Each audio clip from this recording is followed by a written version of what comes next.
দর্শক, অবশেষে আমাদের পররাষ্ট্র উপদেষ্টা তৌহিদ হোসেন মুখ খুললেন গত শুক্রবার ভারতের প্রধানমন্ত্রী এবং আমাদের প্রধান উপদেষ্টা থাইল্যান্ডে যে বহুল আলোচিত বৈঠক সে প্রসঙ্গে। এবং তিনি খুব স্বাভাবিকভাবেই তার কূটনৈতিক সুলভ দৃষ্টিভঙ্গি থেকে পেশাদারিত্বের সঙ্গে সাংবাদিকদের বিভিন্ন প্রশ্ন উত্তর দেওয়ার চেষ্টা করেছেন গত মঙ্গলবার। তবে খুবই গুরুত্বের সঙ্গে এই প্রশ্ন তো উঠতেই পারে যে এই ৫ দিন কেন তিনি মুখে কুলুপ কেটেছিলেন। একই সঙ্গে মঙ্গলবার বিবিসি বাংলা এই বৈঠক নিয়েই একটি বিশ্লেষণাত্মক রিপোর্ট প্রকাশ করেছে। সেই রিপোর্টের সারাংশ পররাষ্ট্র উপদেষ্টা যেসব বিষয় যেসব উত্তর দিয়েছেন এবং একই সঙ্গে ভারতের পররাষ্ট্র মন্ত্রণালয়ের যে বক্তব্য সব কিছু এক জায়গায় করলে আমরা মোটামুটি একটা পরিষ্কার চিত্র পেতে পারি যে এই ফলাফলে অর্জন আসলে কিছুই না, তেমন কিছুই না। কিন্তু বিপত্তিটা বাধিয়েছে, ফলাফল শূন্য হলেও আপত্তি কিছু ছিল না, কিন্তু বিপত্তিটা বাধিয়েছে, বিতর্কটা বাড়িয়েছেন প্রধান উপদেষ্টা প্রেস সচিব মিস্টার শফিকুল আলম। তিনি গণমাধ্যমে এবং তার ফেসবুক স্ট্যাটাসে যেসব বক্তব্য আগ বাড়িয়ে দেন তাতেও কোনো সমস্যা নাই, কিন্তু যেসব বিভ্রান্তিকর বক্তব্য দিয়েছেন তাতেই বিতর্কটা চরম আকারে পৌঁছেছে। বিবিসির বক্তব্য বিষয়ে আমি পরে আসছি। তার আগে এই বৈঠকের যেসব বিষয় আলোচনা হয়েছে তার মধ্যে একটা বিষয়ে দুই দেশের মানুষের তো আগ্রহ যেখানে, তা হচ্ছে শেখ হাসিনার প্রত্যর্পণ বিষয়টি। সে প্রসঙ্গে প্রশ্নের জবাবে আমাদের পররাষ্ট্র উপদেষ্টা যেটি বলেছেন তা হচ্ছে শেখ হাসিনাকে দেশে ফিরিয়ে এনে বিচারের মুখোমুখি করতে ভারতের সঙ্গে চূড়ান্ত কোনো আলোচনা হয়নি। বিষয়টি এই বৈঠকে উত্থাপন করা হয়েছে মাত্র, স্ট্রেট তিনি বলেছেন, কোনো কিছু গোপন করেননি। একই বক্তব্য তো আমরা পেয়েছিলাম ভারতের পররাষ্ট্র মন্ত্রণালয় থেকে। পররাষ্ট্র সচিব বিক্রম মিশ্রি বলেছিলেন শেখ হাসিনা প্রসঙ্গ উঠেছে, তবে এর বাইরে তিনি আর কিছু বলতে চান না। কিন্তু আমাদের প্রেস সচিব তিনি কি বললেন? তিনি বললেন যে শেখ হাসিনা প্রসঙ্গে, শেখ হাসিনাকে দেশে ফিরিয়ে আনার বিষয়ে যে কথাবার্তা হয়েছে সে বিষয়ে নেতিবাচক ছিলেন না ভারতের প্রধানমন্ত্রী নরেন্দ্র মোদী। প্রথম বিতর্কটি সৃষ্টি করলেন তিনি। এরপরে আমাদের প্রধান উপদেষ্টা চীন সফরের সময় যে মন্তব্যটি করেছিলেন, যেটি নিয়েও কম সমালোচনা হচ্ছে না, যে 7 সিস্টার্স নিয়ে যে মন্তব্য করেছিলেন, সে বিষয়ে ভারতের প্রধানমন্ত্রী তার দৃষ্টি বিশেষভাবে আকর্ষণ করে এরকম মন্তব্য করেছিলেন, সতর্ক করে দিয়েছিলেন যে পরিবেশ নষ্ট হয় এমন কোনো মন্তব্য করা কারোরই ঠিক নয়। আমাদের পররাষ্ট্র উপদেষ্টা তৌহিদ হোসেন বিষয়টি অস্বীকার করেননি, তিনিও বিষয়টি স্বীকার করে নিয়েছেন এবং প্রধানমন্ত্রী নরেন্দ্র মোদীর যে ভারতের প্রধানমন্ত্রী নরেন্দ্র মোদীর এই আহ্বান যে ইতিবাচক সেই হিসেবে তিনি দেখতে চান।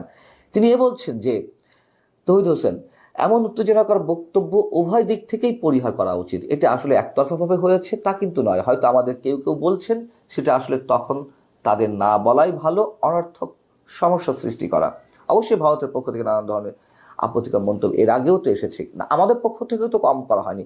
এবং খোদ আমাদের প্রধান উপদেষ্টা যে মন্তব্যটি করেছেন সেদিকে আমাদের পররাষ্ট্র উপদেষ্টা বিশেষভাবে ইঙ্গিত করেছেন। আর যে যাই বলুক, head of the government, head of the state পর্যায়ের কোনো দায়িত্বশীল ব্যক্তি নিশ্চয়ই এই ধরনের মন্তব্য করা ঠিক নয়। অথচ প্রেস সচিব মিস্টার শফিকুল আলম তিনি সেই জায়গায় প্রধান উপদেষ্টার প্রতি ভারতের প্রধানমন্ত্রীর যে বিশাল একটা সম্মান প্রদর্শন, বিষয়টি এভাবে তুলে ধরার চেষ্টা করেছেন এবং সেটি করে অনেকের কাছে মনে হয় যে প্রধান উপদেষ্টাকে ছোটই করা হয়েছে, বিতর্কগুলো উস্কে দেওয়া হয়েছে। প্রেস সচিব বলছেন যে নরেন্দ্র মোদী প্রধান উপদেষ্টার উদ্দেশ্যে বলছেন, শেখ হাসিনার সঙ্গে ভারতের সুসম্পর্ক থাকাকালীন আপনার প্রতি শেখ হাসিনার অসম্মানজনক আচরণ আমরা দেখেছি, কিন্তু আমরা আপনাকে শ্রদ্ধা ও সম্মান জানিয়েছি। এবং এইসব জায়গা থেকেই যে বিপত্তিটার কথা বলছিলাম, ভারতের গণমাধ্যমগুলো হামলে পড়লো। Times of India, Hindustan Times, economic Times, আরও অনেক গণমাধ্যম তারা ভারতের পররাষ্ট্র মন্ত্রণালয়ের কূটনৈতিক সূত্রের বরাত দিয়ে লিখতে থাকলো প্রেস সচিবের বক্তব্য ক্ষতিকর এবং রাজনৈতিক উদ্দেশ্য প্রণোদিত। এবার আসি বিবিসির রিপোর্টের বিষয়। বিবিসি বলছে যে বৈঠকে কি কি আলোচনা হয়েছে তা নিয়ে যেমন দুপক্ষ সম্পূর্ণ আলাদা বিষয়ে কথা জানাচ্ছে, দু দেশের স্টেটমেন্ট নিশ্চয়ই আলাদা ছিল, আর এই স্টেটমেন্টগুলো তো আসার কথা ছিল অবশ্যই আমাদের পররাষ্ট্র উপদেষ্টা অথবা পররাষ্ট্র সচিবের কাছ থেকে, সেটি না এসে এই বিষয়ে কথা বলতে লাগলেন প্রেস সচিব মিস্টার শফিকুল আলম। যদিও তিনি সব বিষয়ে কথা বলেন, সব বিষয়ে, এমন কোনো প্রেস সচিব আমরা এর আগে অন্তত দেখিনি, যে কথাটা আমি সবসময় মনে করি দেওয়ার চেষ্টা করি আপনাদেরকে। যাই হোক, বিবিসি বলছে বৈঠকে কি কি আলোচনা হয়েছে তা নিয়ে যেমন দুপক্ষের সম্পূর্ণ আলাদা বিষয়ের কথা জানা যাচ্ছে, তেমনি দুই নেতার কথাবার্তারও সম্পূর্ণ ভিন্ন ব্যাখ্যা পাওয়া যাচ্ছে দুই সরকারের মুখপাত্রদের কাছ থেকে। ব্যাংককের বৈঠকের পর দুপক্ষের বক্তব্য থেকেও মনে হচ্ছে যে দু নেতাই তাদের ইচ্ছে মতো নানান বিষয় তুলেছেন ঠিকই, কিন্তু তার মধ্যে কোনো কমন বা অভিন্ন ইস্যু ছিল না। এবং আরও একটি খুব গুরুত্বপূর্ণ ইস্যু এখানে তুলে ধরা হয়েছে বিবিসি রিপোর্টে, তা হচ্ছে বিমস্টেকের সম্মেলনের ফাঁকে বা অবকাশে নেপাল, ভুটান, থাইল্যান্ড সহ অন্য যেসব দেশের নেতাদের সঙ্গে ভারতের প্রধানমন্ত্রী নরেন্দ্র মোদী বৈঠক করেছেন সেগুলো সোশ্যাল মিডিয়াতে পোস্ট করতে এতটুকু দেরি করেননি তিনি। কিন্তু বাংলাদেশ বিষয় বা ডক্টর মোহাম্মদ ইউনূসের সঙ্গে যে বৈঠক হয়েছে সেই সম্পর্কে তিনি টুইট করেছেন অনেক দেরিতে। একইভাবে ভারতের পররাষ্ট্র মন্ত্রণালয়ের মুখপাত্র রণধীর জয়সওয়ালও বেশ কিছুক্ষণ নীরব থাকার পর অবশেষে নরেন্দ্র মোদীর পোস্টটি রিটুইট করেছেন, অথচ অন্য বৈঠকগুলোর ক্ষেত্রে তার কিন্তু একেবারেই দেরি হয়নি।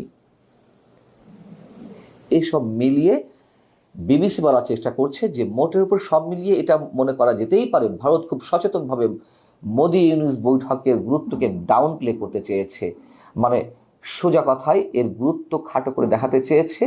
অন্যদিকে বাংলাদেশের দৃষ্টিভঙ্গি ছিল ঠিক বিপরীত, অর্থাৎ খুবই গুরুত্বপূর্ণ হিসেবে দেখানোর চেষ্টা করা হয়েছে।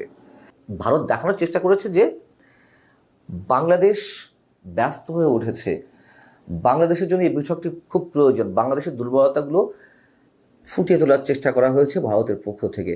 তবে বৈঠকটি যেভাবে অনুষ্ঠিত হোক না কেন, বাংলাদেশ মনে করছে এটি তাদের কূটনৈতিক অর্জন।